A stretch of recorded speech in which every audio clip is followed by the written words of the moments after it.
അതാണ് വഖഫ് ബോർഡ് അംഗം കൂടിയായ സംസ്ഥാന നേതാവ് ഉമർ ഫൈസി മുഖത്തിന്റെ പ്രതികരണമാണ് നമ്മൾ കേട്ടത്. നമുക്ക് മറ്റൊരു റിപ്പോർട്ടിലേക്ക് കൂടി പോയാൽ ഫസ്റ്റ് റൗണ്ട് റിപ്പോർട്ട്. മുനമ്പം ഭൂസംരക്ഷണ സമിതിക്കെതിരെ വഖഫ് ബോർഡ് ചെയർമാൻ KS ഹംസ. ഭൂസംരക്ഷണ സമിതിക്ക് പിന്നിൽ വലിയ മാഫിയയാണെന്നാണ് ആരോപണം. രാഷ്ട്രീയ സ്വാധീനമുള്ള ആളുകളാണ് ഇതിന് പിന്നിൽ. റിസോർട്ട് മാഫിയകളുടെ കളിപ്പാവകളായി സമരസമിതി മാറിയെന്നുകൂടിയാണ് KS ഹംസ കുറ്റപ്പെടുത്തുന്നത്. വഖഫ് ബോർഡ് പ്രദേശത്തെ താമസക്കാർക്ക് എതിരല്ല എന്നും അവർക്ക് നഷ്ടപരിഹാരം കൊടുക്കണമെന്നു കൂടി KS ഹംസ റിപ്പോർട്ടിനോട് പറഞ്ഞു.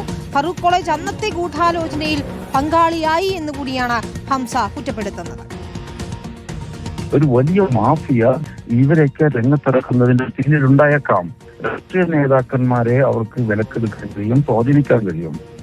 ഈ ഫാറൂഖ് കോളേജ് അടക്കമുള്ള ആളുകൾ ഉണ്ടാക്കിയ ഗൂഢാലോചനയുടെ ഫലമായി ഈ ഭൂമി മേടിച്ച് തട്ടിപ്പിനിരയായി എന്നിട്ട് അവർ സമരത്തിന് ഇറങ്ങി.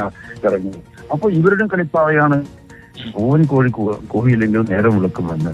പൂവൻ കോഴിയിലും നേരം വിളക്കും. രാജ്യത്തെ ഒരു ഭരണ സംവിധാനമുണ്ട്.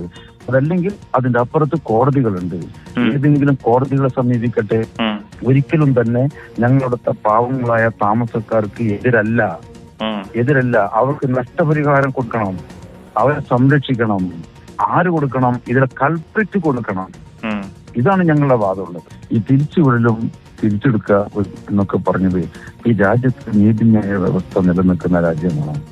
ഇവിടെ ജുഡീഷ്യറി ഉണ്ട്. ആർക്കും ഇത് വിവരിക്കപ്പെടണമെന്നല്ലോ. ഇഷ്ടമില്ലാത്തവരെ തിരിച്ചുവിടുക. ഫറൂഖ് കോളേജാണ് അതിന്റെ മുത്തവല്ലി. അവരാണ് വിൽപ്പന അധികാരമില്ലാത്ത വഖഫ് പ്രോപ്പർട്ടി. ആ സംഗതി വിറ്റത് അവരാണ്.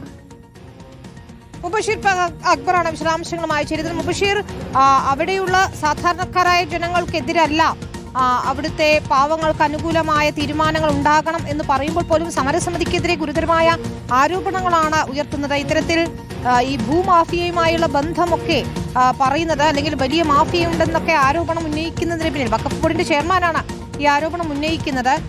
അതിന്റെ അടിസ്ഥാനം എന്താണ്?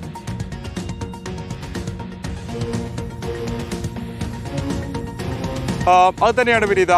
വഖഫ് സ്വത്താണെന്ന് മനസ്സിലാക്കിയിട്ടും അത് ചില ആളുകൾക്ക് മറിച്ചു വിൽക്കാൻ അതിന് കാരണക്കാരായിട്ടുള്ള ഫറൂഖ് കോളേജും അന്ന് ഇതുമായി ബന്ധപ്പെട്ട് ഇടപാട് നടത്തിയ ചില രാഷ്ട്രീയ നേതാക്കൾക്കുമെതിരെയാണ് കടുത്ത വിമർശനം വഖഫ് ബോർഡ് ചെയർമാൻ കൂടിയായിട്ടുള്ള KS ഹംസ ഉന്നയിക്കുന്നത്. അന്ന് ഈ ഭൂമി മറിച്ചു വിറ്റത് മൂലം തന്നെ അവിടെ ചില റിസോർട്ടുകളൊക്കെ തന്നെ ഉണ്ടായിരുന്നു.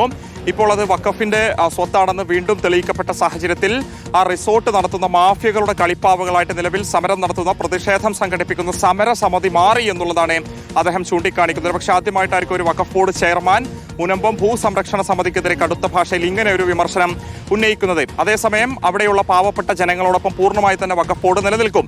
അവർക്ക് കൃത്യമായിട്ടുള്ള നഷ്ടപരിഹാരം ലഭിക്കണമെന്ന് തന്നെയാണ് വഖഫ് ബോർഡിന്റെയും ആവശ്യം. ഇക്കാര്യത്തിൽ ഇടപെട്ട് അവരെ വഞ്ചിച്ച, ഇതുമായി ബന്ധപ്പെട്ട് തട്ടിപ്പ് നടത്തിയ രാഷ്ട്രീയക്കാർ, അതോടൊപ്പം തന്നെ ഫറൂഖ് കോളേജ് ഉൾപ്പെടെയുള്ള കുറ്റക്കാർക്കെതിരെ നടപടി സ്വീകരിക്കണം. അവരാണ് ഇത്രത്തോളം പ്രശ്നം വഷളാക്കിയത് എന്നുള്ളതും KS ഹംസ ചൂണ്ടിക്കാണിക്കുന്നുണ്ട്. അതോടൊപ്പം തന്നെ ഉമർ ഫൈസിയുടെ പ്രതികരണവും നമ്മൾ കേൾക്കുന്നുണ്ട്. അദ്ദേഹം വളരെ കൃത്യമായിട്ടും മുനമ്പം എന്ന് പറയുന്ന ആ ഭൂമി അത് വഖഫ് സ്വത്താണെന്ന് നേരത്തെ തന്നെ തെളിയിക്കപ്പെട്ടതാണ്. UDFന്റെ കാലത്തും അത് തെളിയിച്ചതാണ്. ഇപ്പോൾ മുനമ്പം പോർട്ടൽ രജിസ്റ്റർ ചെയ്തതുകൊണ്ട് മാത്രം അത് വീണ്ടും ആവർത്തിച്ച് പറയേണ്ടതില്ല, വഖഫ് സ്വത്ത് തന്നെയാണെന്നുള്ളത് അദ്ദേഹം തീർത്ത് പറയുന്നുണ്ട്. അപ്പോൾ സ്വാഭാവികമായിട്ടും മുനമ്പം വഖഫ് സ്വത്താണെന്ന വാദത്തിൽ ഈ വഖഫ് ബോർഡ് ഉറച്ചു നിൽക്കുകയാണ്. 10 മിനിറ്റ് കൊണ്ട് ഒരു പ്രശ്നം പരിഹരിക്കുമെന്ന് പറഞ്ഞിരുന്ന UDF സർക്കാരിനെ സംബന്ധിച്ച് കടുത്ത പ്രതിരോധമാണ് വഖഫ് ബോർഡിന്റെ തുടർച്ചയായിട്ട് പുറത്തു വന്നുകൊണ്ടിരിക്കുന്ന ഇത്തരം നിലപാടുകളും പ്രതികരണങ്ങളും തീർക്കുന്നതെന്ന് പറയാതെ വയ്യ. UDF സർക്കാർ, VD സതീശൻ ഉൾപ്പെടെയുള്ള മുഖ്യമന്ത്രി ഉൾപ്പെടെയുള്ള ആളുകൾ ഈ വിഷയത്തിൽ ഇനി എന്ത് നിലപാട് സ്വീകരിക്കുമെന്നുള്ളതാണ് കാണേണ്ടത്. അതേസമയം തന്നെ വഖഫ് ബോർഡിനെ പിരിച്ചുവിടണമെന്ന സമൂഹ മാധ്യമങ്ങൾ ഉൾപ്പെടെ നടക്കുന്ന ചർച്ചകളിലും അദ്ദേഹം പ്രതികരണം നടത്തുന്ന ഒരു സ്റ്റാറ്റ്യൂട്ടറി ബോർഡാണ്. അങ്ങനെ അതിനെ പിരിച്ചുവിടാൻ സാധിക്കില്ല, കോടതിയൊക്കെ തന്നെ ഇവിടെ ഉണ്ടല്ലോ എന്നൊരു ചോദ്യവും KS ഹംസ ഉന്നയിക്കുന്നുണ്ട്. വിനീത, ശരി. മുബഷീർ അക്ബറാണ് വഖഫ് ബോർഡ് ചെയർമാന്റെ പ്രതികരണത്തിന് വിശദാംശങ്ങൾ നൽകി. അദ്ദേഹം ഗുരുതരമായ ഒരു ആരോപണം ഉയർത്തുന്നുണ്ട്. ഇതിൽ നമുക്ക് സമരസമിതിയുടെ ഉൾപ്പെടെ പ്രതികരണം കൂടി തേടിയത്.